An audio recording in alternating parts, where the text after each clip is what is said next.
There you are. Get on in here. It is Friday, June the 28th. It is the last day of school for everybody today. Here's what else we're working on this morning. U.S. President Joe Biden and former President Donald Trump square off in an ugly debate. 3 people are sentenced in the torture killing of a Hamilton man.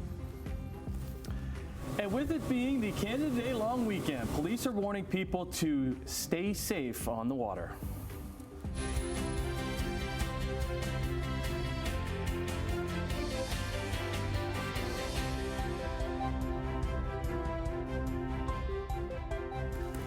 That Friday long weekend feeling. Yeah. Oh, well, for you, it's a long weekend feeling. For Brian and I, it's a weekend. Yes, it's the weekend. We'll be here Monday, but you. Yeah. Okay. Hi. Hi. Bow tie, no tie. Hair tie. Yeah. It'll be my Friday. It'll be your Friday. Yes. Yes. Love it. Can I just say, I just love how light it is out in the morning. When you got my water this morning. It looks like it's the afternoon. It's fantastic. Yeah. Fantastic. A little chilly. No, not chilly. Fresh. No. Fresh. No, it's too Yeah, fresh. it's fresh. Yeah, it's a little. It's temperature is 11 degrees right now. And that's below seasonal to start a morning here. I must admit, I turned the air conditioning off this morning. I did too. Yeah. Well, in the car. Yeah, in the car. Not in the house. Not in the house, no. I know what you mean. Yes, but today is going to be a gorgeous day, a beautiful June day. Temperature 23 degrees, humidex 25 to 27, depending on where you are around the horseshoe. And it looks like it's going to be fairly sunny. We've got lots of sunshine right now, just a little bit of cloud cover for the day, so we'll call it a mix of sun and cloud. We got to 23 yesterday, humidex of 25. So today, just, around that, but mid-20s, and that's a beautiful June day. So we'll enjoy this for the last day of school for everybody. I mean, a lot of people have already had their last day of school. A lot of students are off, but today is the exact last day of school for everybody else. And tomorrow's going to be pretty wet, and we'll talk about the rain that's coming in for tomorrow in just a few minutes. Right now, I want to talk about traffic. 403 Waterdown Road. We'll start with that camera. That is our camera. That's nothing to see. Let's go to the collision that we have already here on the QEW. QEW heading Toronto bound, so you're coming off the QEW Niagara, making the turn into the sunshine here, so you're going east of Brant toward Guelph Line.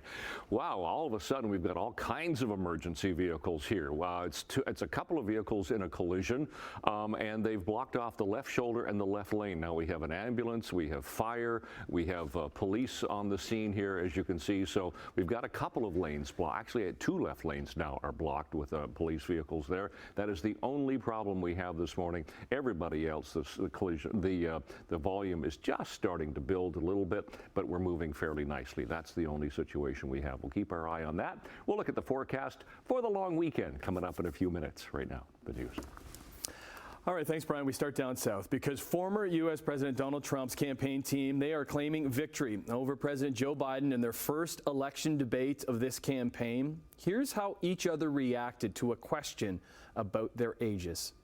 Well, first of all, I spent half my career being criticized as being the youngest person in politics. I was the second youngest person ever elected to the United States Senate, and now I'm the oldest. This guy's 3 years younger and a lot less competent. Former President Trump, to follow up, you would be 82 at the end of your second term. What do you say to voters who have concerns about your capabilities to serve? Well, I took 2 tests, cognitive tests. I aced them, both of them, as you know. We made it public. He took none. I'd like to see him take one, just one, a real easy one. Like go through the first 5 questions. He couldn't do it. But I took 2 cognitive tests. So Biden did have an uneven performance, as we're going to show you through the morning, and that's kind of crystallized the concerns that many Americans do have, that at age 81, he may be too old to serve as president. Not even senior.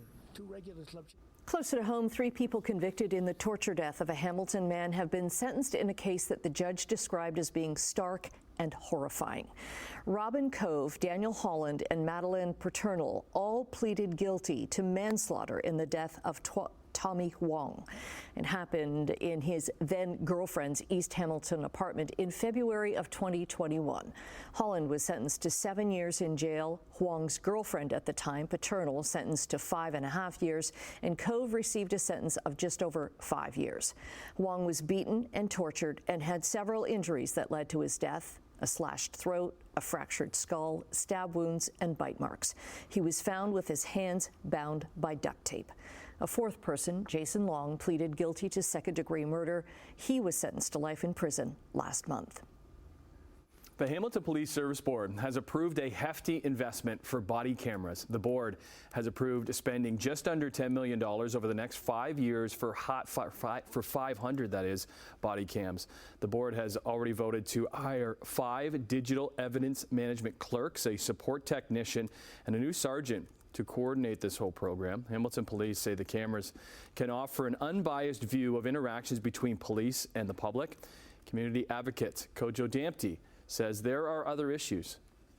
Cameras are not going to solve the issue. It's what are the repercussions for engaging extreme use of force. Yeah, data from the Hamilton Police shows Black people are grossly overrepresented in the service's use of force. Although they make up 5% of Hamilton's population, they were subjects in 17% of police interactions. A fire in Stony Creek has caused nearly $1.3 million in damage. 2 people got out safely from this house fire on Cactus Court. It's in the area not far from Greenhill Avenue and Quigley Road. The fire Wednesday night quickly escalated to a multiple alarm fire. Investigators suspect it was caused by the improper disposal of smoking materials. As we approach the Canada Day long weekends, we're almost there. Hamilton Police are saying that they will be patrolling the waterways just to ensure a fun and safe summer for everybody. Let's bring in Sean Cowan, who's live down by the water at Pier 4 with more on this Friday morning. Morning, Sean. Good morning, Tim. Well, if you are going to be heading out on a boat this morning, you may need a light jacket. I think you described it off the top of the show as a little bit fresh. It is fresh down here by the water this morning. So if you are going to be heading out on the boat or maybe taking a dip in a pool or in a lake, make sure to do it safely. Now, if you are going to be operating a boat anywhere in Canada, you do need your pleasure craft operator's card. And before you head out on the water, Hamilton Police say, know the boating laws and regulations. Check the body of the boat. Make sure you have extra fuel on hand. Don't boat alone. Everyone on board should wear a life jacket, and ensure you have a first aid kit on board. Don't go too fast, and have your cell phone with you. And if you're going to be swimming either in a lake or a pool this weekend, here are some tips.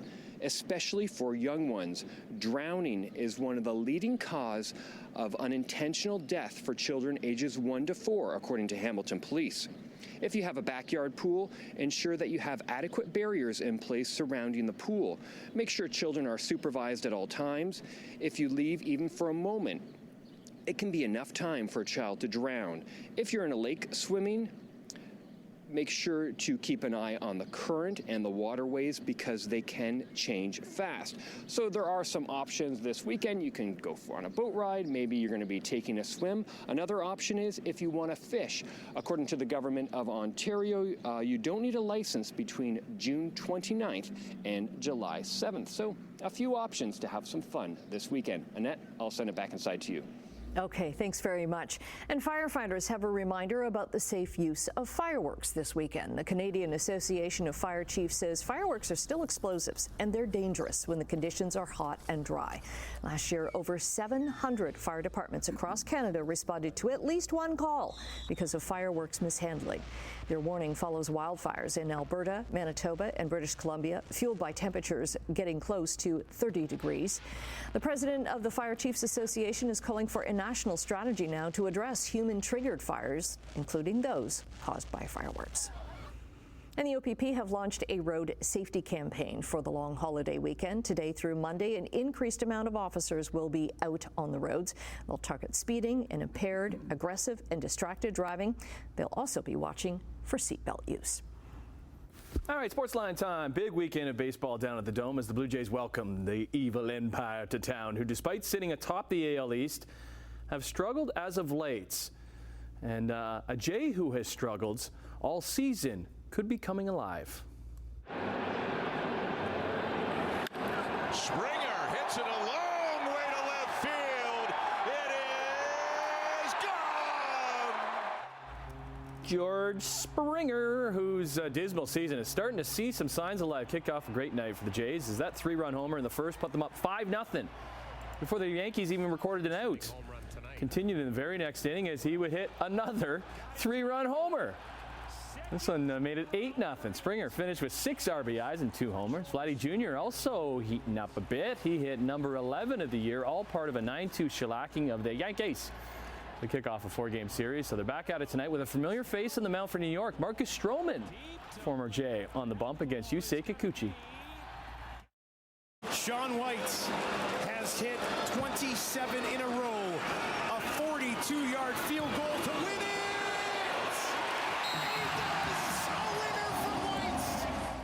Week 4 of the CFL season finished up like that with the Lions' Sean White from 42 yards out, propelling BC to the 24-21 win over Edmonton with that game-winning boot. The loss by the Elks keeps them winless on the year, falling to 0-4 despite losing by only 3 points the past 3 games. Lions QB Vernon Adams tossed for 330 yards and a touchdown, while McLeod Bethel Thompson had a TD himself, but 2 interceptions. Ticats try and avoid joining the Elks in the winless world when they travel to Ottawa and face off against the Red Blacks Sunday night. The winner of the Heart is, I hope you have a second speech, Nathan MacKinnon. Yeah, Nathan MacKinnon, the big winner of the NHL Awards from Vegas last night ahead of the draft tonight. Not only did he win the night's top honor, the NHL MVP, that's the Hart Trophy, he also won the Ted Lindsay Award as the league's most outstanding player. That is voted on by the players, and he beat out Maple Leafs' Austin Matthews and Tampa's Nikita Kucherov, who he beat as well for the Hearts. Other winners include the Jets' Connor Hellebuck taking home best goalie, the Vezina. Canucks' Quinn Hughes won the Norris for best defenseman, and Connor Bedard taking the Calder for Rookie of the Year. Busy day for the Toronto Raptors on the second day of the NBA draft, where they selected Jonathan Mogbo with the first player in the second round, 31st pick overall. So Mogbo is good pals with the Raptors' Scotty Barnes, as they both hail from Florida and they played together as kids. Spent 1 year at San Francisco University after transferring from Missouri State. Toronto also owned the 45th pick after a trade with Sacramento, nabbed College Defensive Player of the Year Jamal Shedd out of Houston. They added 4 players through 6 players in all, I guess, through the draft and through trades. The big news, though, from the draft was something we all saw coming. And as the LA Lakers, with the 55th pick, selecting Bronny James, son of LeBron, they're going to make NBA history as the first ever father-son duo to play on the same team. This is something LeBron said years ago was his dream. And reports out of the draft had agents telling teams not to select Bronny or he'd be going to Australia to play. Bronny coming off his freshman season with USC. Only scored 5 points, but scouts say his basketball IQ is high. I guess you would be high when your dad is one of the greatest players ever. All right, 6:13. Well, coming up to 6:13. There it is on the button right there. All right, so let's check traffic before we get into our forecast for today, Friday. Looks a little slow here at the 403 and Waterdown Road. That's because you're heading toward Burlington, you're heading toward Brant Street, and Brant Street is where we have the problem right now. So that's backing things up on the 403 trying to come out of Hamilton. Here is the problem. This is the QEW camera just east of Brant looking toward Guelph Line. We have the left shoulder and 2 left lanes are blocked through here. This is a collision. Some of the emergency crews are leaving. I saw one of the OPP cruisers and 1 fire department vehicle leaving. Now we've got some blocking trucks on hand, but that's quite a slowdown right now. And of course, as I said, backing things up on the 403. Nothing at the 406 QEW. Then we, of course, we go from Nikola Tesla Boulevard across the Skyway to that problem. Ford plant looks good, and nothing at the QEW at Cawthra. Temperature at the moment, yeah, we are below seasonal to start a morning here. Temperature is 11 degrees. We were 13 yesterday morning, actually, and I thought that was cool, but this is even cooler. We do have the sunshine. It's a partly cloudy sky to start the day, so we're going to hit 24 degrees today. It should be a nice sunny day. Humidex still comfortable, about 27 degrees, so we'll have light winds with that sunshine. We've got that ridge of high pressure. It's going to continue to push off towards the east. That's going to be incoming tonight into the day tomorrow. And tomorrow we could get a fair bit of precipitation with this, and then the cold front goes through. So the temperature is going to climb a bit overnight tonight and for tomorrow. But today, anywhere from 23 to 24 to 25. Sweet spot temperature-wise, humidex about 27. No precipitation today, just a mix of sun and clouds. Tonight, there is a chance of shower, but look how mild it stays. 16 to 18 to 19 overnight, a lot milder than it is right now. And then tomorrow, yeah, we could get 15 to 25 millimeters of precipitation for tomorrow. Showers and then chance of thunderstorms. Tomorrow's temperatures in the mid-20s once again, but the humidex tomorrow is going to be 34, so it's going to be a sticky one tomorrow. Out the door on this Friday morning, partly sunny, 11 degrees at the moment, and we'll look long range coming up. And at 10. Okay, let's check in with Emily Vukovic back, and we've got Chit Chat coming up. Hey, are you excited for the last day of school? No. Yeah. I think that kind of like sums up parents, right? You know what I mean? Because now you got to entertain the kids for the summer. Yeah, you got to find something to do for them every single day for the next 8 weeks. And you know what? You put them in camp and you're all like, I put my kids in camp. I'm so smart. You still have to make lunches. Oh, I was just about to talk about the lunch thing. Now, did you go to camp as a kid? No, I worked on a farm. I know. So, it was like, I went to camp. Oh, kids get to go to camp? I went to camp. I was camp. Sleepaway camp? Oh yeah, like I'd be gone for the whole summer. Like not just regular camp, like where you'd like stay in a cabin. I was like out in the middle of the woods in a tent. Is there any footage of that? That'd be good. We were out in the middle of the field. Listen, I was a much different person when I was in my young teens. Okay. Let's just put it that way. Okay, coming up in Chit Chat, lost album from Johnny Cash. We get a little sneak preview. And Harry Potter, the original art from the very first cover, it was sold for a lot of money. We will discuss. We will see in a little bit. Coming up after the break, StatsCan says more foreign workers have become permanent residents. That and other business news in 2. Hey, 6:18 on your Friday. Here's the numbers for you. Canadian dollar lost 7 basis points. It's trading at 72.94 cents US. Gold up $3.60, 23.40.20. Crude oil up 63 cents, 82.37 a barrel. Off to Europe we go. Hey, Europe. Markets are up in London and Frankfurt, down in Paris. In Asia, the markets were up today in Tokyo, Hong Kong, and Shanghai. Checking North American markets, the TSX was up 148 points. The Dow gained 36, and the Nasdaq climbed by 53. Well, good morning. Hope you're having a good start to your Friday morning on this official last day of school for everybody. Let's get into some business news now. And foreign workers, they have been making the transition to permanent residency at higher rates in recent years. A new StatsCan report shows between 2016 and 2020, more than 20% of foreign workers became permanent residents 2 years after obtaining their first work permits. That was from about 12% between 2011 and 2015. And this data, it suggests temporary residency is a more significant pathway to permanent residency in this country. The LCBO has a plan ahead of a possible strike a week from today. If that happens, the LCBO says it's going to close its stores for 14 days before reopening 30 of them for in-store shopping just 3 days a week, Fridays, Saturdays, Sundays. The LCBO would continue online sales, and it will also continue taking and filling wholesale orders. And strike or not, alcohol would still be available at about 2,300 private retail locations. That includes LCBO convenience outlets, grocery stores, the beer store, wineries, breweries, distilleries, and bars and restaurants. Talks between the LCBO and the Ontario Public Sector Service Employees Union, OPSEU, are ongoing. Let's stay with labor news because a possible long weekend strike at WestJet, that's been averted. The federal labor minister used his authority to impose binding arbitration to settle outstanding issues. Minister Seamus O'Regan says he used his powers under the Canadian Labour Law Code to force the airline and its mechanics union to accept binding arbitration from the Canada Industrial Relations Board as a way to resolve remaining differences in the terms of the collective agreement. In anticipation of a potential strike, WestJet preemptively canceled 25 flights yesterday. Workers were prepared to walk off the job tonight. Okay, quick break right now. Brian is back with your traffic and your 7-day forecast, which includes Canada Day. Hey, Happy Friday, 28th of June, and we've got problems on the QEW this morning. 624, by the way. Here's the look at the MTO traffic camera just east of Brant Street. So you're going from Brant toward Guelph Line, Toronto bound on the QEW. Left shoulder, 2 left lanes are blocked with a collision right there. That's been on the book since just before 6 o'clock. Now, we also have a problem going Fort Erie bound on the QEW. This is at Bronte, so a little further along, heading toward Toronto, but coming through Oakville, heading toward Burlington on the QEW. We've got now a couple of left lanes blocked through here with a collision. The collision is on the left shoulder, so we've got 2 left lanes blocked. So we've got the collision at Brant Street going Toronto bound and the collision at Bronte going Fort Erie bound. 2 problems already on the QEW here this morning. Let's get to our temperatures. Temperatures below seasonal to start a morning here.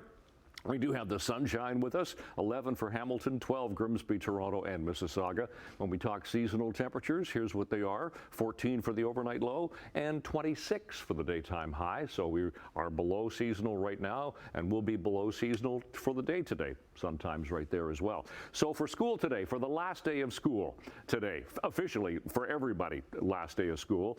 Some have already had that, and this is the last time we'll use this graphic for a couple of months. So 17 for the first bell, 24 for after school. A little bit of a humidex today, about 27. So lovely sunshine today. Nice June day. 19 tonight. The clouds and showers roll in tonight, and they stick around tomorrow. Cloudy with showers, possible thunderstorms, 15 to 25 millimeters tomorrow. But that 25-degree high is going to feel like 34 with a humidex. Still chance of a shower Sunday. It gets cooler. Gorgeous day, Canada Day. Sunny and 23, and then temperatures start to warm up beginning of next week, or through next week. That's your forecast, isn't it, Tim? Okay. Not perfect, but what can you do? Yeah. We'll have it anyways. Toys R Us is proving that AI could have a future in film. The greatest toy store there is. So Toys R Us has released a short promo film created by using OpenAI's text-to-video tool called Sora. The movie follows the brand's founder, Charles Lazarus, and it features their mascot, Geoffrey the giraffe. Toys R Us claims to be the first brand to premiere a film using Sora. It's not yet accessible, Sora, to the public. So was the kid an actor, or was it like an AI generated? Oh, it's an AI generation. Oh, I wonder if it's de-aged like they're doing for Zemeckis' new film here. We were talking about that yesterday. Yeah. We have something coming up in Sportsline, too, that's fascinating a little bit later this morning, and it has to do with the Olympics and how they're using AI in the Olympics when it comes to sports commentary. Have you heard about this? No. And Al Michaels? Oh, yeah. So we'll do tell. That's quite the tease for me. Oh, I will. Stick around. It's going to be something. It's Friday. Yeah, you're here. Last day of school. Hope you have a good day at school if you got to go. If not, we'll see you in a bit.